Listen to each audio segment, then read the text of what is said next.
हरे कृष्णा। राधे राधे दोस्तों श्री महालक्ष्मी व्रत के विषय में भविष्योत्तर पुराण में लिखा हुआ है कि यह माया, प्रकृति और शक्ति आदि नामों से तीनों लोकों में जो महालक्ष्मी देवी हैं उनको प्रसन्न करने का यह महान व्रत है। इस व्रत को भादो के शुक्ल पक्ष की अष्टमी से क्वार कृष्ण पक्ष की अष्टमी तक किया जाता है। इस व्रत में चोल देवी व चिल्ल देवी की कथा इस प्रकार है।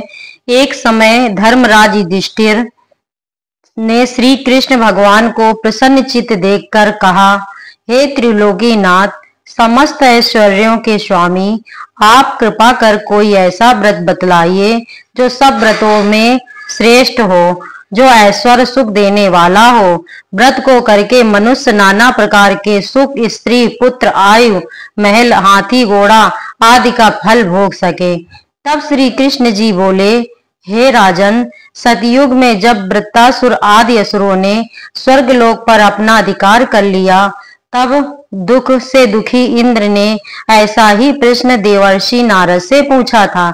यह सुन नारद जी बोले, हे देवराज इंद्र, मैं तुमको एक ऐसा उपाय बताता हूँ जो सर्व मंगलकारी है। इस विषय में एक व्रत सुनो। प्राचीन काल में एक बहुत सुंदर अपूर्व नगर था। वहां की भूमि बड़ी रमणीय थी। तरह तरह के रत्नों से विभूषित भूमि एवं पर्वत थे। यहाँ सुंदर चंचल नेत्रों वाली स्त्रियों के बाण रूपी कटाक्ष से कामदेव तीनों लोकों को वश में करते थे।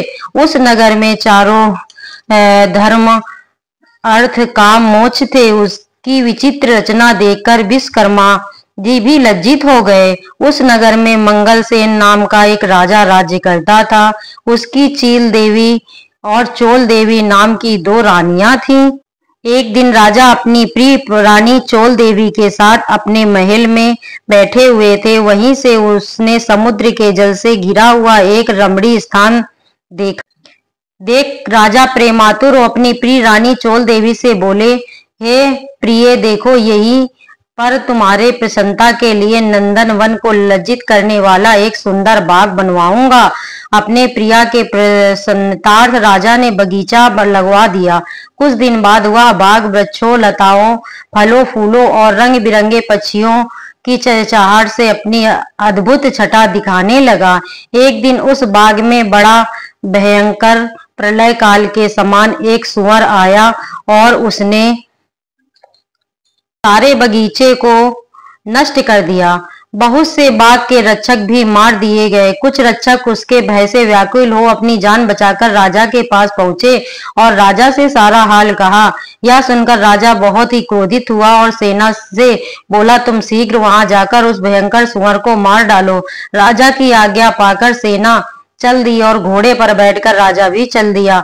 चारों ओर से बगीचे को घेरकर राजा ने सैनिकों से कहा कि जिस मार्ग से सुअर निकलकर भाग जाए, उस मार्ग का कोई भी रक्षक उसे ना मार सकेगा तो मैं उसका सिर काट डालूंगा।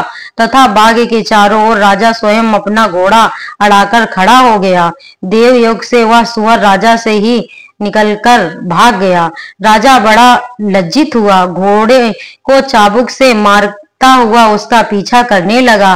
पीछा करते करते वह सिंह, व्याघ्र आदि हिंसक जीव युक्त घोर जंगल में पहुंच गया। वहां ताल, तमाल और अर्जुन लता आदि से वृक्ष घिरा हुआ था।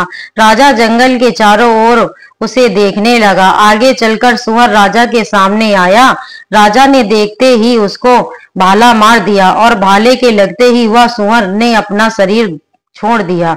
वह सुंदर गंधर्व शरीर धारण कर विमान में बैठ अपने लोक को जाते हुए राजा मंगलसेन से बोला, हे पृथ्वीपति, आपका कल्याण हो, आपने मेरा उद्धार किया। अब मैं आपको अपने श्राप की कथा सुनाता हूँ। मैं चित्ररथ नाम का गंधर्व हूँ। एक बार देव समूह में ब्रह्मा जी बैठे हुए थे कि सप्त स्वर में गान कर रहा था कि गाते गाते मेरी ताल बिगड़ गई। इस पर क्रोधित होकर ब्रह्मा जी ने मुझे सुअर होने का श्राप दे दिया। फिर प्रार्थना करने पर उन्होंने कहा, तेरा उद्धार धर्मात्मा राजा मंगलसेन के ही हाथों होगा।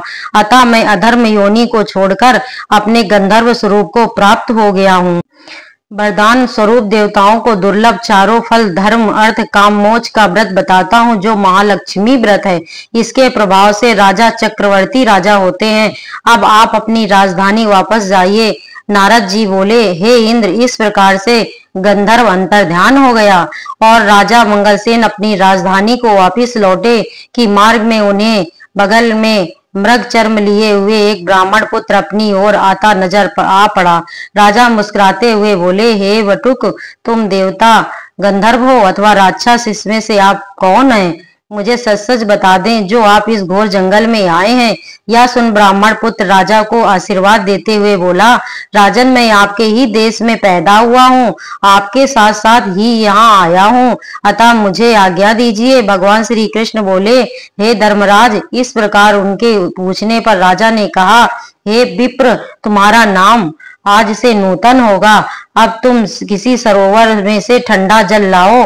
राजा की आज्ञा पाकर नूतन राजा को एक वृक्ष के नीचे बिठाकर आप घोड़े पर सवार हो जल की खोज में चल दिया। आगे चलकर उसने रंग बिरंगे पक्षी देखे, वह वहीं पर चल पड़ा। थोड़ी देर में वह सरोवर के पास पहुंच गया। यह सरोवर बहुत ही सुंदर था, ऐसा प्रतीत होता था। दोस्तों, इसका दूसरा पार्ट दूसरे वीडियो में मिलेगा।